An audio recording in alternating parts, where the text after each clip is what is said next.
Witam.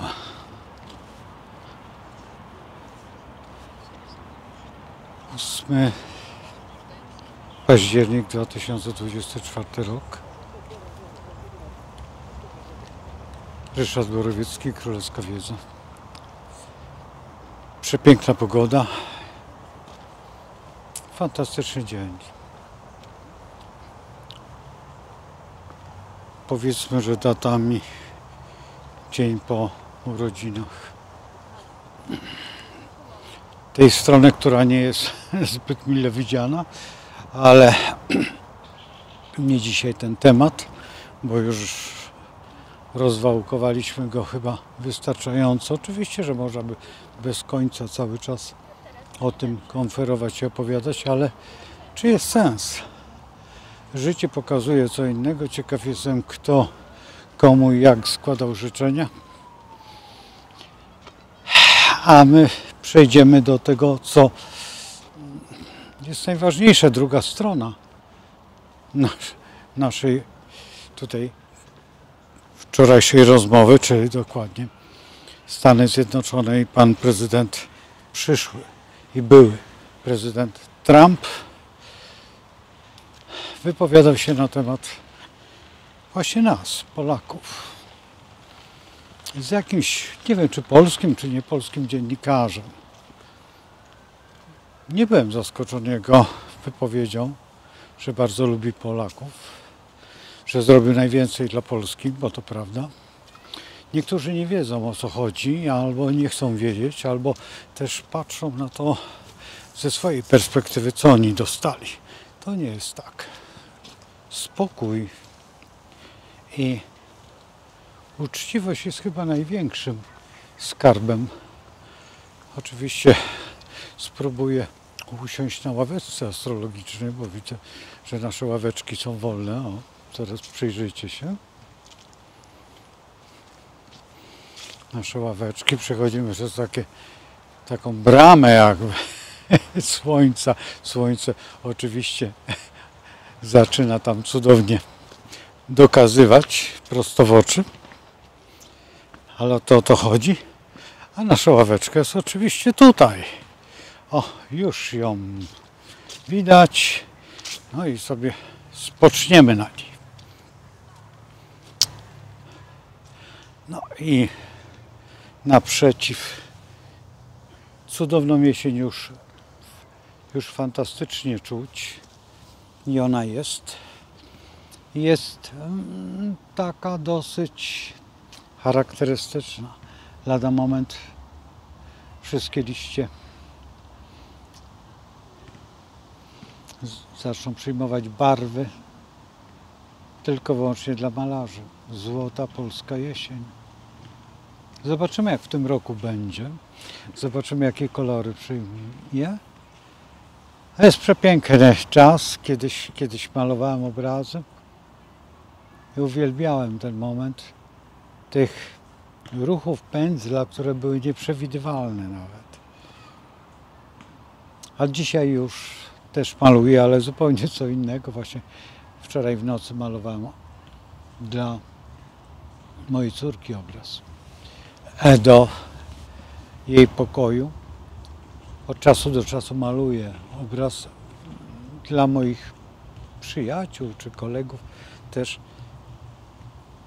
Dawid dostał obraz, tylko którego widzieliście. Malutki obrazek. Ale chyba był zadowolony, bo widział, co tam jest. To najważniejsze, że zobaczył.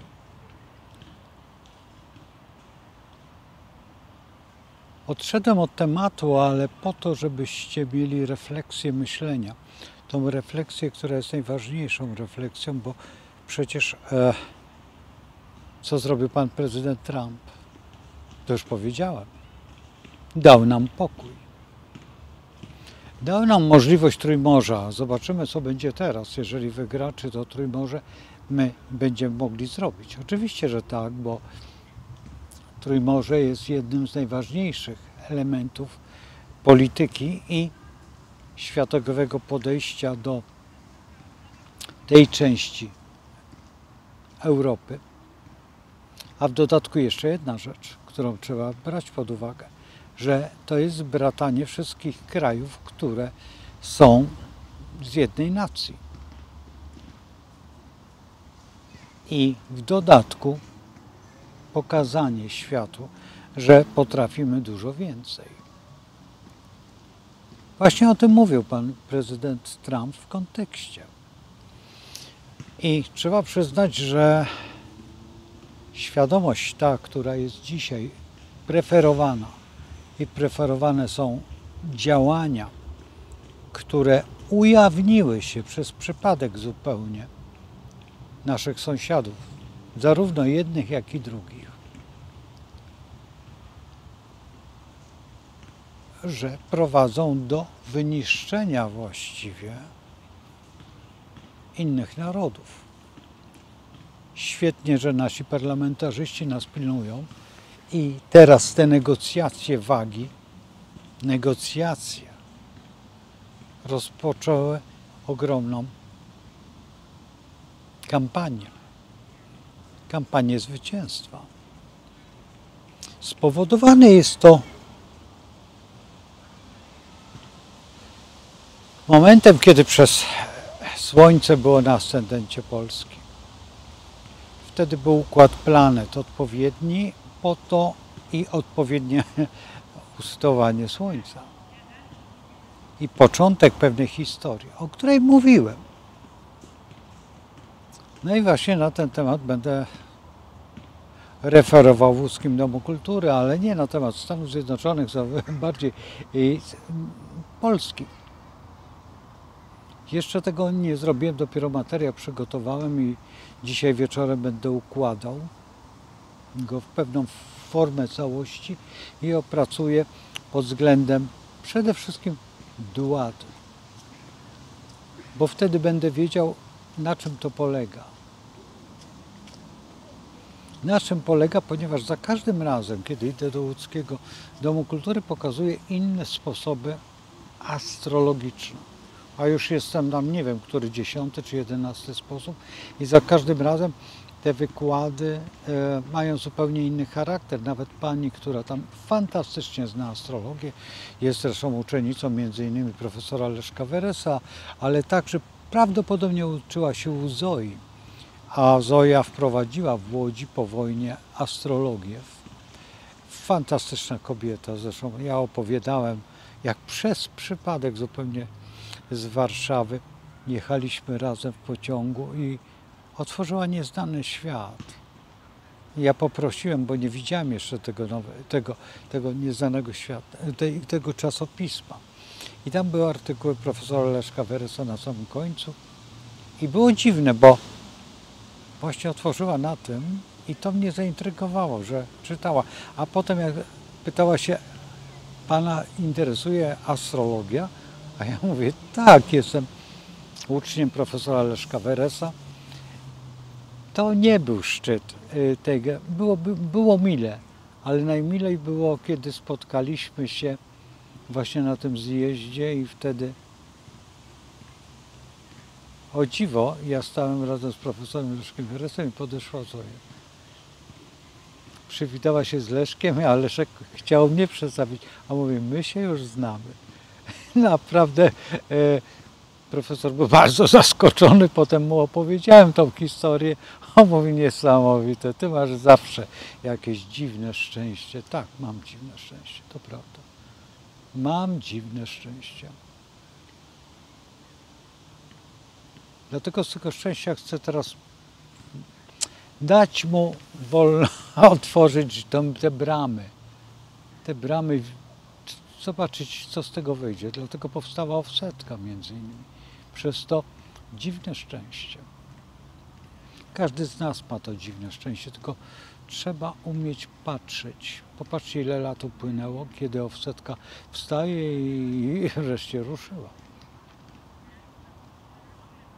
Wracając do pana Trumpa, właśnie powiedział temu dziennikarzowi o Warszawie, o powstaniu warszawskim.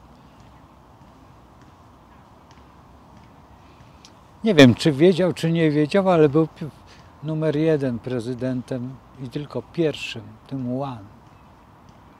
tym najważniejszym, który ładnie opowiedział o powstaniu.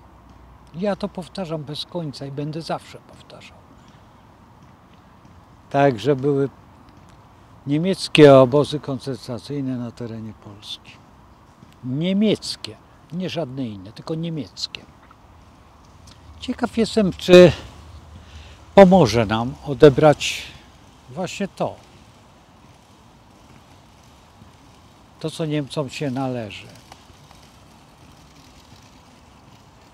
Należy się im takie manto, że jeszcze takiego manta nigdy nie słyszeli. Zresztą podejrzewam, że jak powstanie Trójmorze, automatycznie Bawaria się odczepi od Niemiec, bo Bawarczycy nie chcą oglądać tych ewangelików. Zresztą to są wyjątkowe postacie, które miałem z nimi do czynienia kilka razy i mam.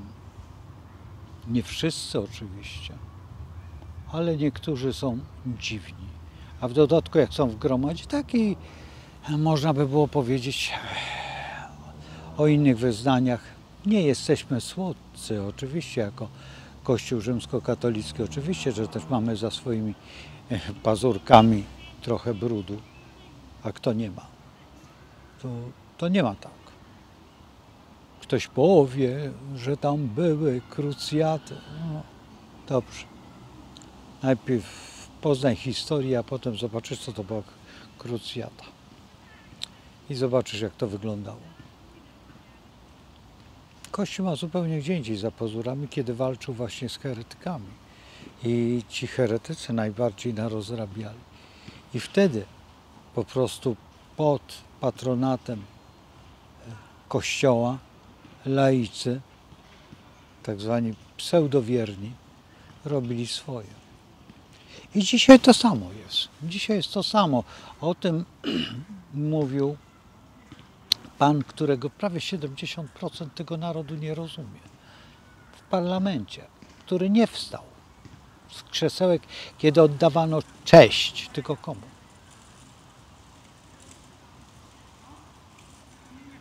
I wypowiedział to. Dlaczego? Nikomu nie było ani do śmiechu, ani do chichu. Bo taka prawda. Zresztą mówiłem w jednym z filmów, że zwróćcie uwagę na ten kraj. On jeszcze nie zakończył kampanii, teraz kampanię rozpoczyna się u nas, za granicą. No to wiecie gdzie.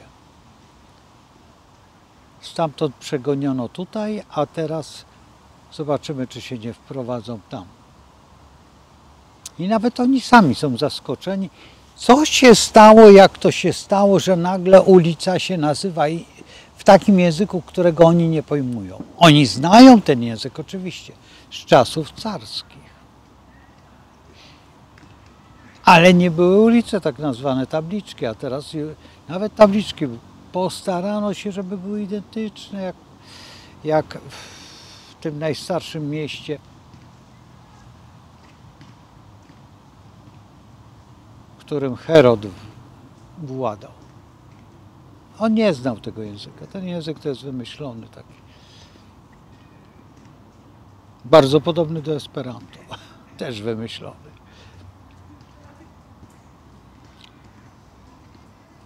Notabene Esperanto też jest takim językiem, wiecie, przez to, no nieważne. W pewnym liceum wisi mój obraz Zamenhofa. Bardzo dawno namalowany. W mieście Łodzi.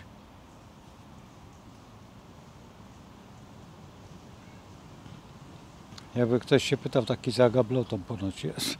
Nie stać ich było na ramy, bo po pierwsze była taka sytuacja, że go skończyłem tak mniej więcej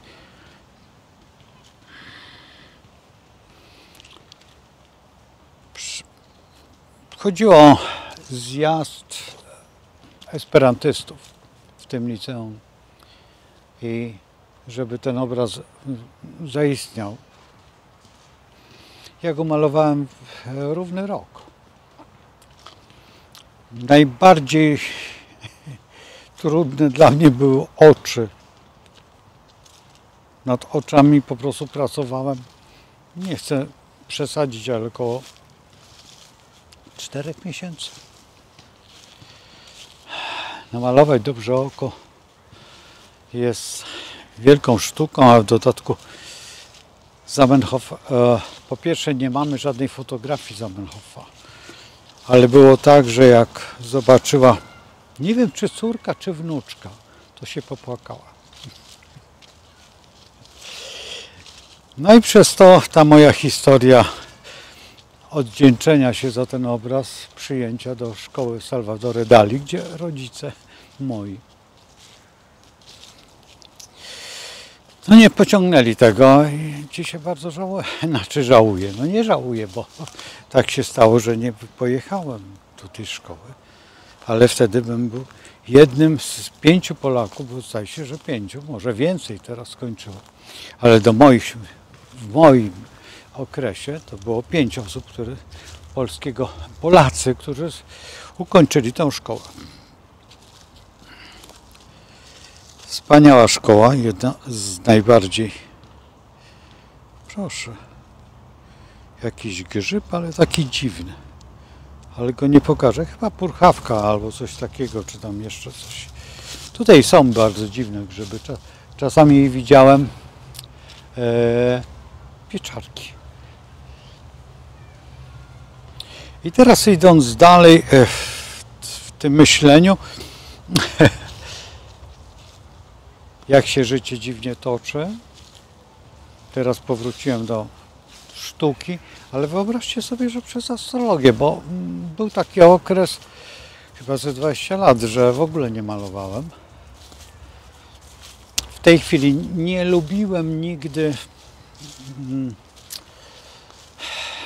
malować szpachelką, a teraz uwielbiam szpachelkę wprost. Zawsze lubiłem tłusty pędzel, nazwijmy to tak. A to przez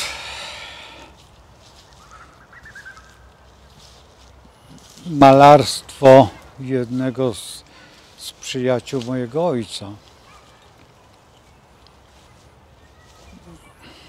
Ponieważ mój profesor raczej kazał mi malować ad hoc.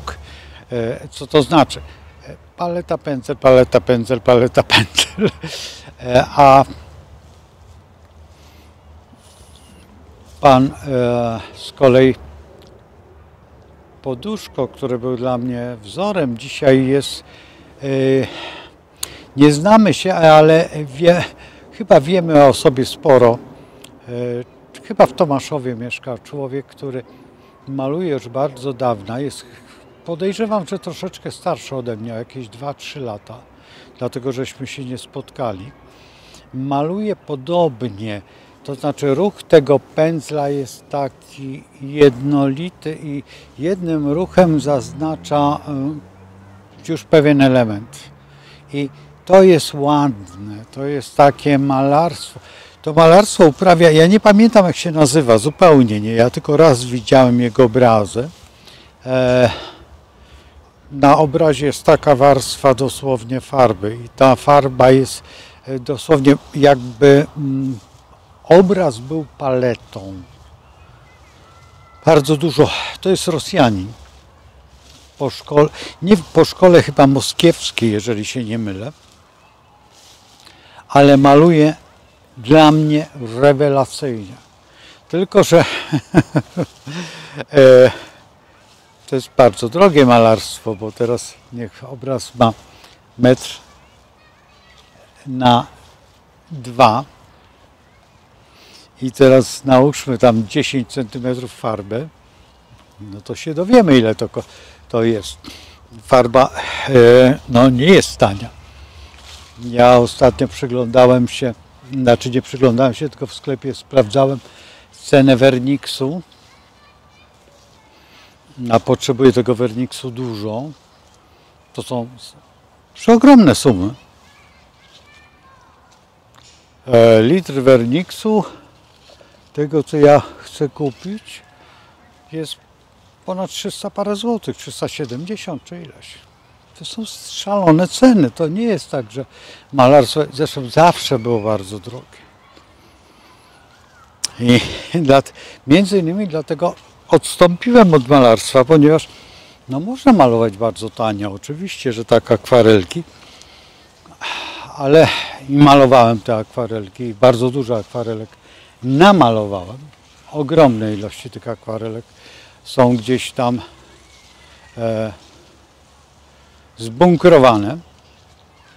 Lubię ten typ malarstwa, dlatego że to jest ćwiczy bardzo dobrze nadgarstek i daje taką możliwość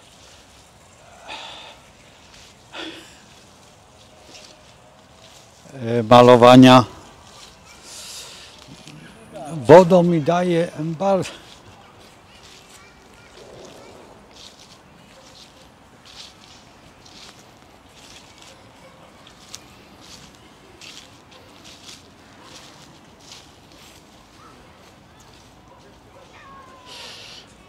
Pan się morduje z pieskiem. I w tym momencie właśnie tak to wygląda. I to malarstwo akwarelką jest dla mnie najpiękniejszym. Najpiękniejszą rzeczą jest malowanie akwarelką. Z tym, że w tej chwili bardzo ciężko jest z farbami akwarelowymi. Nie wiem, czy pamiętacie takie guziczki na takim kartoniku. Farby, te osoby starsze pamiętają takie farby. Astry one były. Wyobraźcie sobie, że te astry były jedne z najlepszych farb akwarelkowych. Rosyjskie mastiery też akwarelkowe są doskonałe. Właściwie są najlepsze te akwarelki, tylko one mają jedną wadę. One są na miodzie. Tutaj jest pewien szczegół wady. Dlaczego? Dlatego, że miód nadaje taką wolną strukturę. Kiedy malujecie i macie taką akwarelkę doskonałą, to ona, jak ciągniecie pędzlem, to pierwszy moment jest ciemna, potem coraz jaśniej, bo rozchodzi się ta farba, ona zostaje. A jak jest miód, to ona trzyma kolor cały czas. I to jest właśnie no takie dla mnie taki łódzki artysta, znaczy nie artysta, tylko inżynier, chyba inżynier albo ekonomistą, on był, pan Poduszko, był niezrównany w akwareli, chociaż na przykład mój pierwszy nauczyciel, profesor Wipel, mnie nauczył też kłaść akwarel w bardzo specyficzny sposób, a malował fantastycznie. Zawsze zazdrościłem będąc w jego mieszkaniu, ja to powtórzyłem u siebie jeszcze jako młody chłopak całą ścianę w obrazach. Długo malowałem. Jak przychodzili moi koledzy czy znajomi, to był taki lekki szok, bo cała ściana w obrazach. Dzisiaj, czy bym to zrobił? Po pierwsze maluję inaczej. Mam okres miniatur. Przez równe 3 lata malowałem miniatury, ponieważ mój wujek, ten, który mnie nauczył, mój tata właściwie, ojciec jakby kultury mojej, powiedział do mnie, że największą sztuką jest malować miniaturki. No i ja w pewnym momencie dojrzałem do tych miniaturek i faktycznie namalować ładną miniaturę to jest sztuka. A zmusiło mnie to po przyjeździe dokładnie z Rosji. Wiecie, to jest tak, że jak ktoś dotknął kiedykolwiek pędzla, mimo że go porzuci nawet na 10 lat, czy na 15 lat, czy na 20 lat, gdzieś tam się musi wyżyć w pewnym momencie. Gdzieś tam albo jakąś zapałkę umoczy w tuszu i bazgrze, albo tam jakiś patyczek, czy tam jakiś piórko, czy tam jeszcze jakiś inny przedmiot A w dodatku, jeżeli się śledzi dokładnie całą tutaj tą historię, taki dziwny pejzaż, zaraz wam pokażę, bardzo dziwny. Nie wiem, czy zauważyliście, ja będę lekko się poruszał. Zobaczcie tam te światła i tutaj ten pień taki nadłamany i te drzewa tutaj takie bardzo wysokie. Bardzo dziwny pejzaż. Taki lekko jak po Halnym w Zakopanem. No to też Halniak tutaj sprzątnął to drzewo. Spróchniałe, objedzone przez robaki. Tutaj kiedyś byliśmy z Tadeuszem i Tadeusz akurat zajmuje się między innymi, jego hobby jest zieleń miejska i właśnie mówi, że powinno się to wyciąć. No ale jakoś tutaj władze tego parku i konserwatorzy tego parku chyba nie dbają, a zarażonych jest sporo drzew. Zaraz wam pokażę. Smutno to wygląda, bardzo smutno. Widzicie to jasne drzewo? To jest peskory. Tutaj jest też z tyłu za tymi, o teraz widzicie, tutaj też jest bezkory drzewo. Zaraz to wysokie obok będzie bez kory i zaraz znikną te drzewa. To jest przerażające. Stojąc umierają te drzewa. Tak się dzieje. No ale cóż, życie jest takie i się dzieją takie historie, które pozbawiają życia w bardzo prosty sposób. Nie robi się nic. Tak jest najlepiej. Nie wiem dlaczego, ale są te służby konserwatorskie i powinny tutaj, sporo jest osób, które potrafią leczyć drzewa.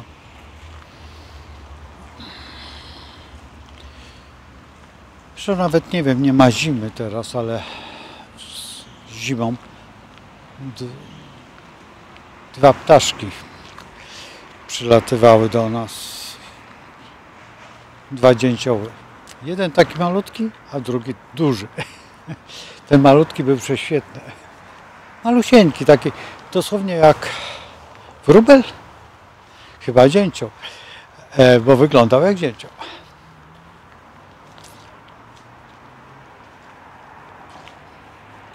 Smutne to jest, bo teraz ktoś powie, ale wie pan odchodzi od tematu. Nie odchodzę od tematu, bo pokazuję wam park, a park to waga, znaczy park nie jest wagą.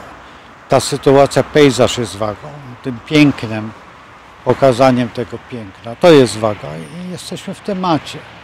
A że w tej chwili jest czas wagi, więc wszystko, co się dzieje wokół wagi i wadze, w tym pięknie, to jest moje ulubione miejsce. Właściwie ten fragment jest ulubiony. Tutaj ta aleja, te kolumny i taka alejka, i jak wchodzimy, przechodzimy tą alejkę, nagle otwiera się zupełnie, o tam idą Państwo, zupełnie inna taka forma przestrzeni. I tutaj jest świetne to, że co chwilę jest coś innego.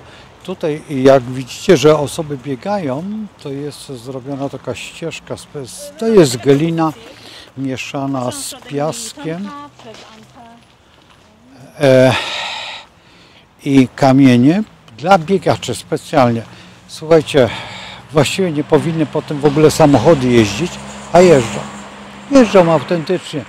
I co najciekawsze, że któregoś roku nawet spotkałem policję. No zwróciłem im troszeczkę uwagę, że niszczą dobro narodowe. Nie wiem, jak oni się tam zachowali. Świetne. Jak gania. Super wariat.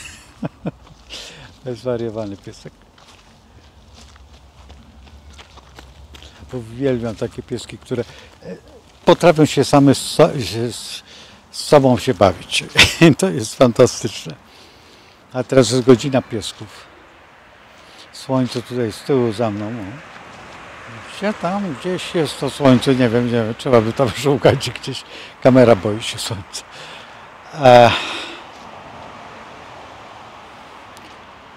Te niektóre pieski są takie lekko zatuczone i tak idą za tym państwem. Wielka szkoda, bo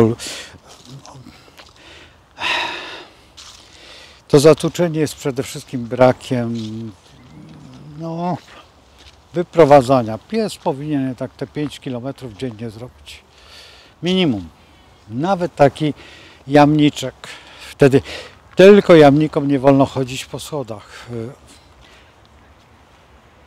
Szybciej wchodzić jak schodzić. Schodzenie jest bardziej niebezpieczne jak wchodzenie. Wchodzić im wolno, tylko schodzić nie wolno.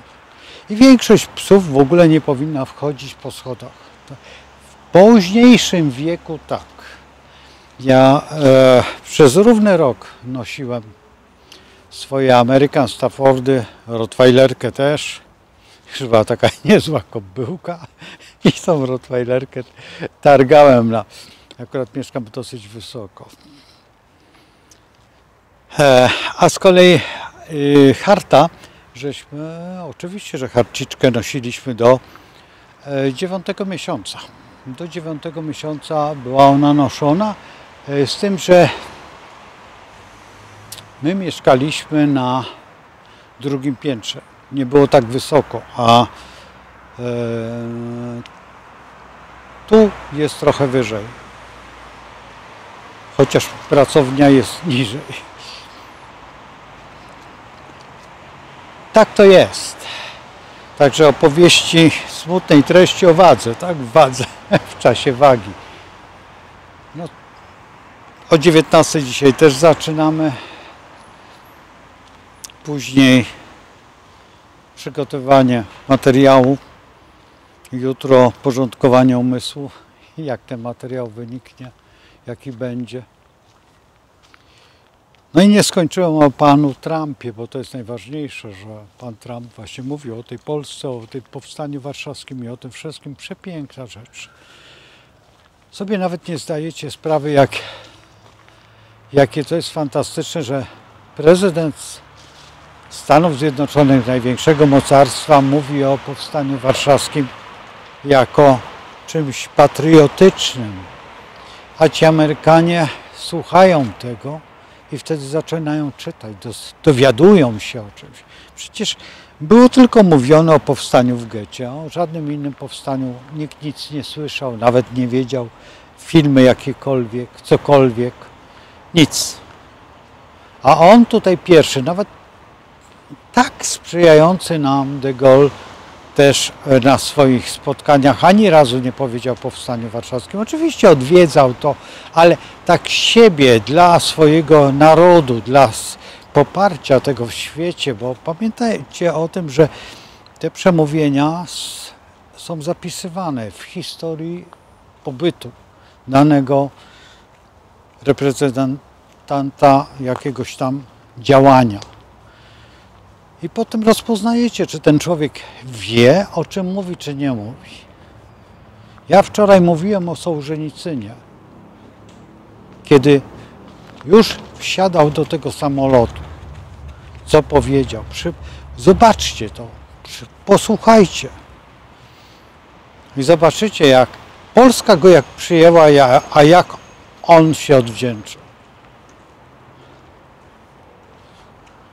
To jest właśnie to, co dzisiaj mamy. To, co dzisiaj mamy z tym filmem Granica chociażby.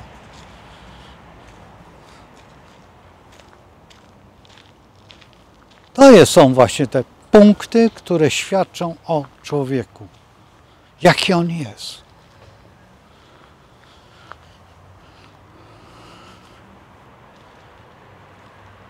I teraz, jak taka osoba może spojrzeć prosto w oczy drugiemu człowiekowi, kiedy ten człowiek wie?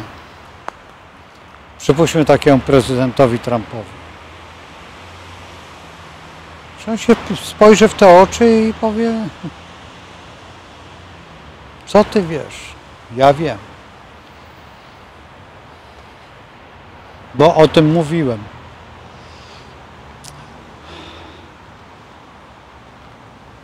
I te chwile są takie zamknięte.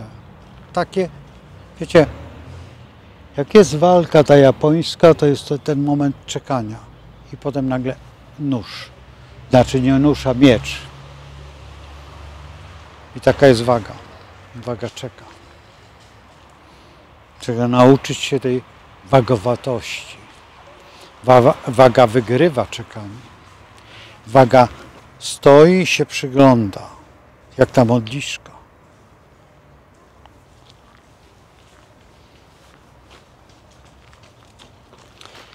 Jeżeli tej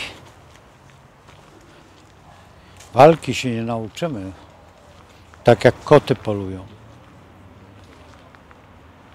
to tylko człowiek jest napalony, ale te wszystkie dziedziny, które wywodzą się od właśnie wagi, to jest to napięcie i wprowadzanie w takie drżenie, dziwne drżenie. Czy w tym jest piękno? Oczywiście, że tak, widzimy piękno, bo zresztą jeżeli mamy sztukę cyrkową, to jest piękno. Czy zawsze? No jarmarczne piękno. Cyrk wywodzi się z jarmarku. To nie jest teatr. Teatr próbuje znaleźć się i dlatego powstał ten francuski teatr papier-mâché zbudowany z papier-mâché i dlatego powstał też ten teatr szekspirowski, który jest związany z ludem i właśnie do zejścia tej różnicy pomiędzy komedią a tragedią, tych dwóch masek. Z jednej strony panna, z drugiej strony skorpion. Jedno z kwinkunsu i drugie z kwinkunsu. Zbudowane. Jedno nieskończone i drugie też nieskończone. I ciągła tragedia, i ciągłe komedia. Odróżnić jedno od drugiego naprawdę czasami jest. Jeżeli w wydaniu brytyjskim, to naprawdę komedia jest tragedią. Zresztą ostatnio wypowiedział się jeden z aktorów na temat tych samochodów elektryków i bardzo mądrze się wypowiedział. No i co? W parlamencie się to odbiło? Aż wypowiedź jakieś tam sobie aktorzyny. Ale to są media i on należał do mediów i media sobie potrafiły szpileczkę. I bardzo mądrze to było zrobione, to było naprawdę na bardzo wysokim poziomie, bo wreszcie ktoś powiedział prawdę, a nie klakierą głupoty. A ta głupota się szerzy na każdym kroku. Tak się szerzy, że nawet nie wierzycie, w jaki sposób się szerzy. Bo po prostu nie zauważamy tego. Tylko czasami z rozpędu klaszczemy, a potem o rany, co ja zrobiłem. I dlatego jest waga z tym przeczekaniem jest dobra, bo ona poczeka i nie podejmie decyzji, a wszystkie znaki na hurra. Hurra! Rosyjska armia. To jest znany astrolog Ryszard. Tak? Dzień dobry, witamy. Dzień dobry. Dobrego dnia życzymy.